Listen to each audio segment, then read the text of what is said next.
எல்லாருக்கும் வணக்கங்க. இன்னைக்கு அனிதா புஷ்பாவனம்குப்புசாமி யூடியூப் சேனல்ல உங்களை எல்லாம் சந்திக்கிறதுல ரொம்ப ரொம்ப மகிழ்ச்சி. நான் வழக்கமாக சொல்லக்கூடியதுதான், சப்ஸ்கிரைப் பண்ணுறவங்களுக்காக.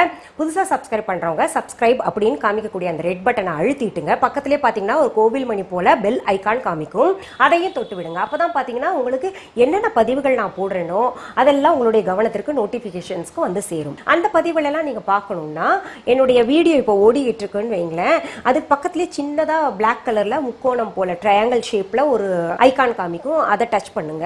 அதை டச் பண்ணீங்கன்னா டிஸ்கிரிப்ஷன் பாக்ஸ் ஓப்பன் ஆகும். அதில் எங்கள் யூடியூப் சேனல் லிங்க் அப்படின்னு சொல்லிட்டு நாங்கள் போட்டிருப்போம், பதிவு பண்ணியிருப்போம். அங்கே நீங்கள் தொட்டிங்கன்னா எங்கள் யூடியூப் சேனல் நேராகவே கூப்பிட்டு போயிடுவோங்கள. அங்கே என்னென்ன பதிவுகள் தேவையோ நீங்கள் தேர்ந்தெடுத்து பார்த்துக்கலாங்க.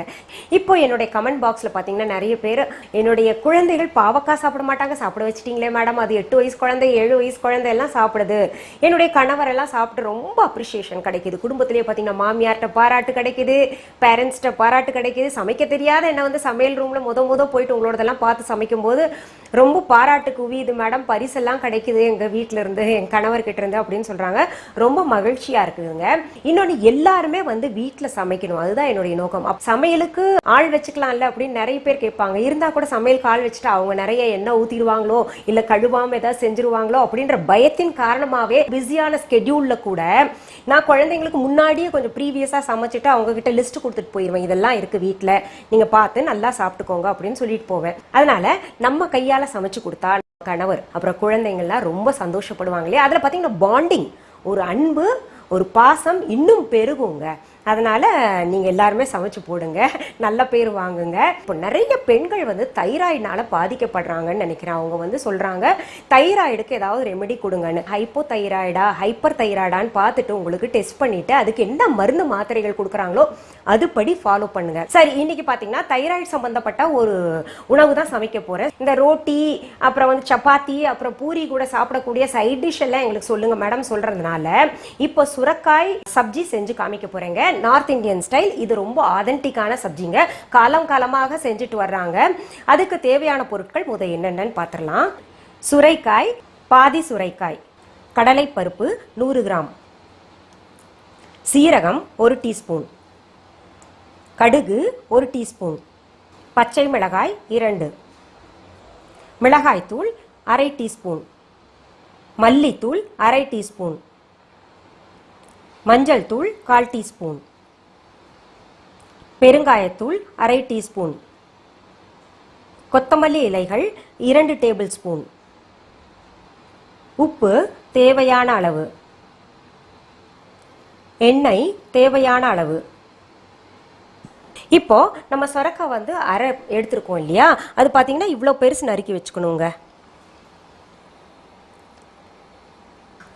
அடுத்தது இந்த கடலைப்பருப்பு பார்த்தீங்கன்னா ஒரு 1/2 மணி நேரத்துக்கு முன்னாடி நான் ஊற வச்சுட்டேன். 100 கிராம் கடலைப்பருப்பு எடுத்துட்டு நல்லா ஊறிடுச்சு பாருங்க. இப்போ நம்ம அடுப்பை பற்ற வச்சு குக்கர் வச்சுருக்கோம் இல்லையா, அதில் கொஞ்சம் எண்ணெய் ஊற்றிக்கலாங்க. ஒரு 2 டீஸ்பூன் போல் போட்டுக்கலாம். எண்ணெய் சூடான உடனே கடுகு போட்டுக்கலாங்க. அடுத்தது சீரகம் போட்டுக்கலாங்க. ரெண்டும் பொரிஞ்சிரட்டும். அடுத்தது பெருங்காயத்தூள்.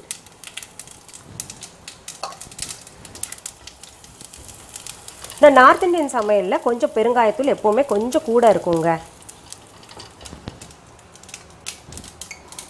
அடுத்தது பச்சை மிளகாய்.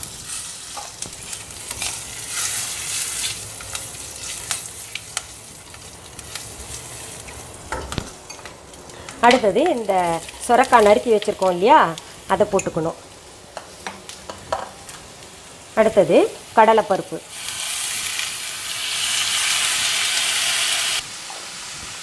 அடுத்தது மிளகாத்தூள், அடுத்தது மல்லி, அடுத்தது மஞ்சத்தூள், அடுத்தது இதுலேயே கொத்தமல்லி இலைகள் போட்டுக்கணுங்க. அடுத்தது தேவையான அளவு உப்பு போட்டுக்கணுங்க.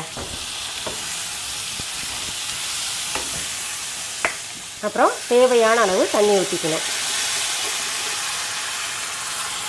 ரொம்ப ஊற்ற வேண்டாம், ஏன்னா அந்த சொரக்காய் தண்ணி விடும் இல்லையா, அதனால பார்த்து நம்ம போட்டுக்கலாம். அந்த பருப்பு தான் வேகணும் நம்ம விடுற தண்ணியில். இப்போது நம்ம வந்து குக்கர் மூடியை போட்டு மூடி வச்சிடலாங்க.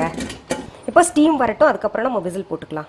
இப்போ பாருங்க ஸ்டீம் வருது இல்லையா, ஸ்டீம் வந்தோடனே நான் விசில் போடுறேன். இதில் உங்களுக்கு இப்போது 4 விசிலில் விட்டுறணும். நம்ம வேக போட்டுடலாம். 4 விசில் வந்துருச்சுங்க. நான் அடுப்பை அணைச்சிட்டேன். இப்போ அடுப்பை விட்டு இறக்கிடலாம். அப்போ தான் வந்து நமக்கு சீக்கிரத்தில் அந்த விசில் போகும்.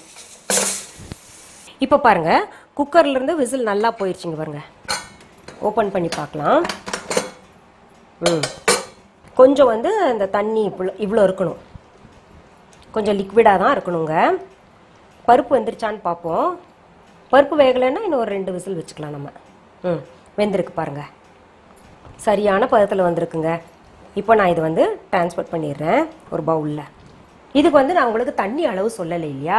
சப்போஸ் தண்ணி அதிகமாக போயிடுச்சுன்னா கவலையே படாதீங்க. இது என்ன பண்ணணும், நம்ம அடுப்பில் திருப்பி வச்சுக்கணும். நல்லா ஓப்பன்லேயே விட்டுணுங்க. அப்போ பார்த்தீங்கன்னா ஆவியில் அந்த தண்ணியெல்லாம் போயிட்டு சரியான பதத்துக்கு வந்த உடனே நீங்கள் வந்து இறக்கிக்கலாம், அடுப்பில் இருந்து இறக்கிக்கலாம்.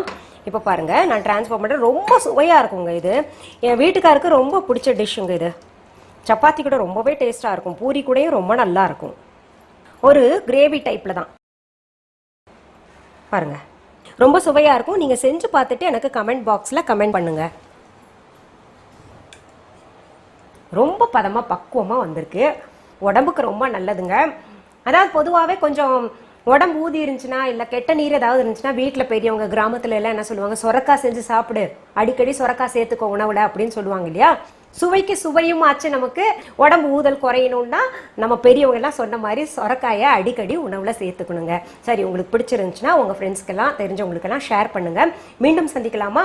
நன்றி, வணக்கம். அன்பான வாடிக்கையாளர்களே, உங்கள் விஹா ஸ்டோரில் பூஜை பொருட்கள், சிலைகள், ராசிக்கற்கள், வாஸ்து பொருட்கள், விதைகள், பாரம்பரிய அரிசி வகைகள், சிறுதானியங்கள், ஆர்கானிக் பொருட்கள், மூலிகை எண்ணெய், மளிகை பொருட்கள், மரச்செக்கு எண்ணெய், மரப்பொருட்கள், வெள்ளி ஆபரணங்கள், கிஃப்ட் ஆர்டிகல்ஸ், காட்டன் மற்றும் பட்டு புடவைகள், காட்டன் சுடிதார்கள், பட்டு பாவாடை, குழந்தைகளுக்கான விளையாட்டு பொருட்கள், ஹை குவாலிட்டி இமிடேஷன் நகைகள், வீட்டு உபயோக பொருட்கள், ஜூட் பேக்ஸ், ஹேண்ட்மேட் சோப்ஸ், அழகு சாதன பொருட்கள், சிறுதானிய பிஸ்கெட்டுகள், ஹோம் அப்ளையன்சஸ், இன்னும் பற்பல பொருட்கள் விற்பனைக்குள்ளது.